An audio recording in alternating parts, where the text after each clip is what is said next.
Sweet chariot,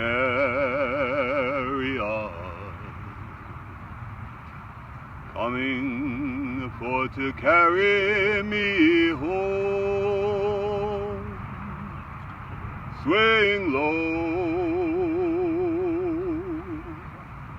sweet chariot, coming for to carry me home.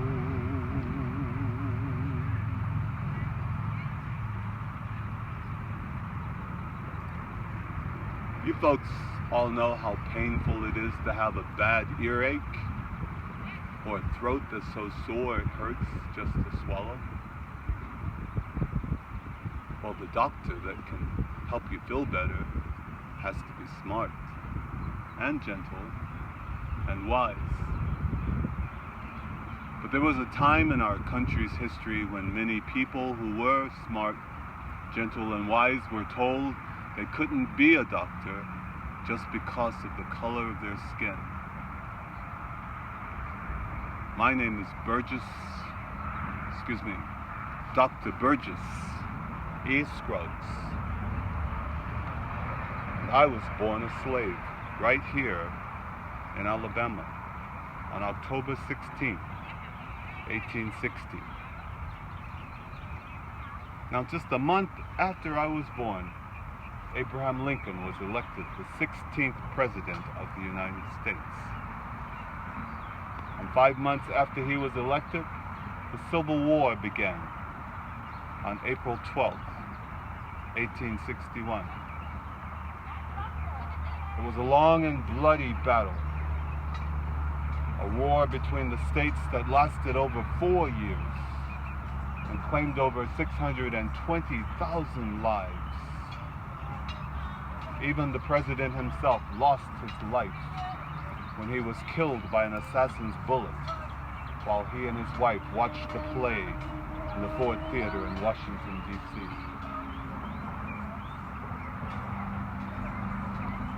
Glory, glory, hallelujah.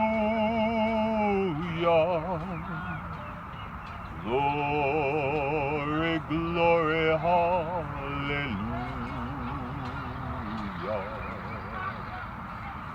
Glory, glory, hallelujah.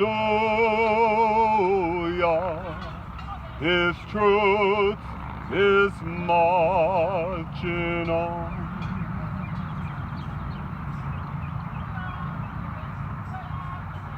One of the reasons for that war was based on our country's founding idea that was written in 1776 in the Declaration of Independence, when Thomas Jefferson wrote, "We hold these truths to be self-evident, that all men are created equal, that they are endowed by their Creator with certain unalienable rights, that among these are life, liberty, and the pursuit of happiness." 85 years later, at the beginning of the Civil War, those truths were not so evident. Not all men, nor women, nor children were treated as equal. And not all were allowed to pursue happiness for themselves and their family. Certainly not all of them were free.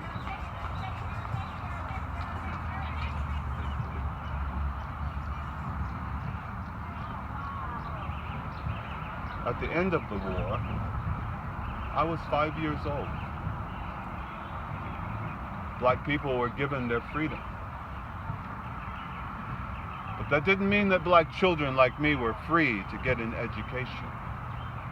I was lucky. I lived near a school for black children, and my family found a way for me to attend. That school was located in the basement of a church, not far from this cemetery where you're standing right now. Over in downtown Huntsville on Jefferson Street. The church was called Lakeside Methodist Episcopal.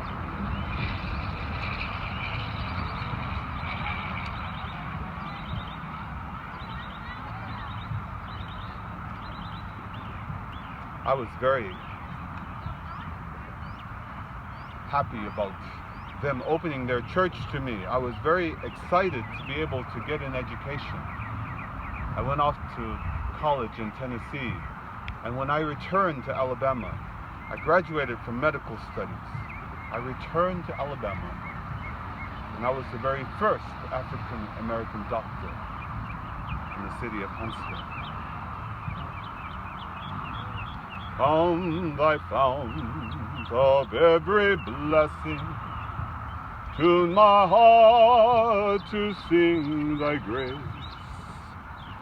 Streams of mercy, never ceasing, call for songs of loudest praise. Teach me some melodious sonnet, sung by flaming tongues above. Praise the mount, oh, fix me on it, mount of God's unchanging love.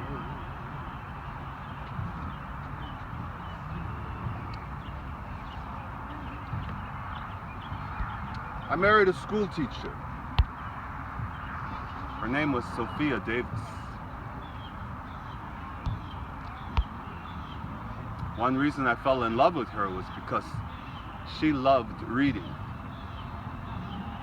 We both wanted to help young African American children have a chance at a good education. Even though I was very busy seeing patients all day long, my wife and I joined with some friends and neighbors, and together we established a school for young African American children.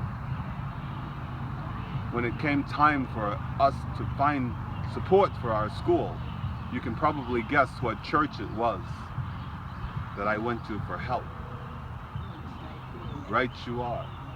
It was Lakeside Methodist Episcopal, the very place that opened its basement to me when I was a young student with big dreams.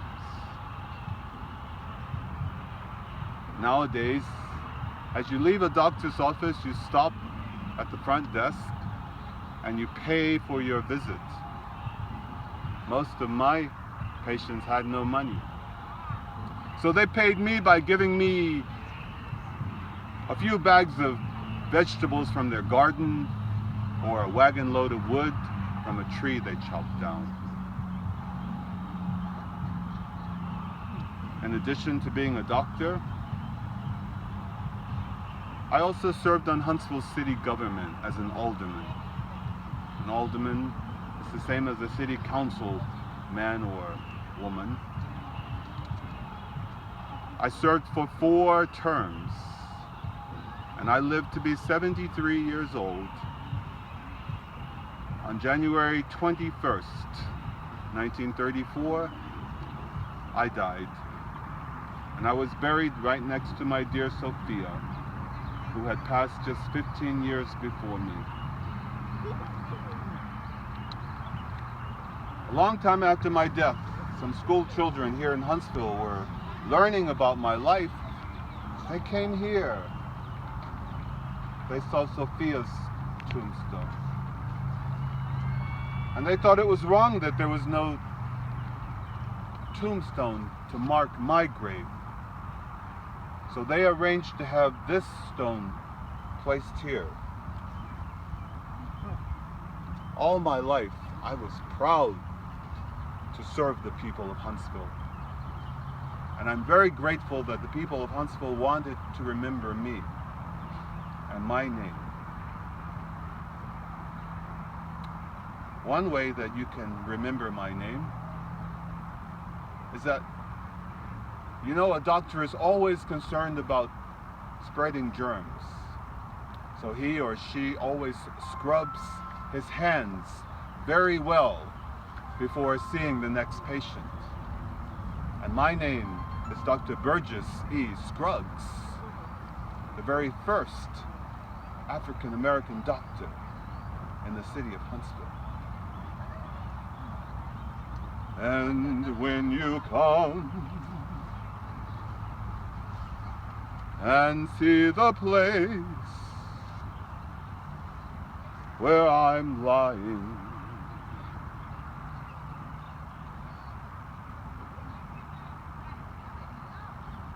And when you come and find the place where I'm lying, and I'll be dead, as dead I well may be, you'll come and see the place where I'm lying, and kneel and say an Ave there for me. And I shall hear those soft you tread above me, and oh, my grave will a sweeter, richer be. And you'll bend down and tell me that you love me, and I will rest in peace until you come to me.